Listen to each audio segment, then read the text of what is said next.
অসম সাহিত্য সভাই অসমত সাহিত্যিক সমাজক যি ধৰণে নেতৃত্ব দিব লাগিছিল তেওঁলোকে সেই ধৰণে নেতৃত্ব দিব নোৱাৰাৰ ফলতে অসমত আজি প্ৰতিটো ভাষা জনগোষ্ঠীৰ মাজত সাহিত্য সভা একোখনকে গঢ় লৈ উঠিছে।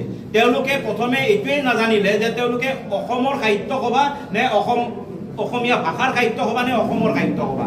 অসমৰ সাহিত্য সভা হ'লে তাত বড়োই সমাদৰ পাব লাগিছিল, ৰাভাই পাব লাগিছিল, কাৰ্বিয়ে পাব লাগিছিল, তিৱাই পাব লাগিছিল, নক্তি পাব, সকলোৱে পাব লাগিছিল। কিন্তু তেওঁলোকে নকৰিলে, তেওঁলোকে অসমীয়া ভাষাৰ সাহিত্য সভা হ'ল আৰু সেইটোতো তেওঁলোকে অসমীয়া ভাষাটোক সৰ্বজনীন কৰাত তেওঁলোকে সম্পূৰ্ণৰূপে ব্যৰ্থ হৈছে। সেই সাহিত্য সভাৰ বিয়গুম নেতাৰ ঘৰত 69 মানে কি পাপা বুলি সোধা সন্তান আছে।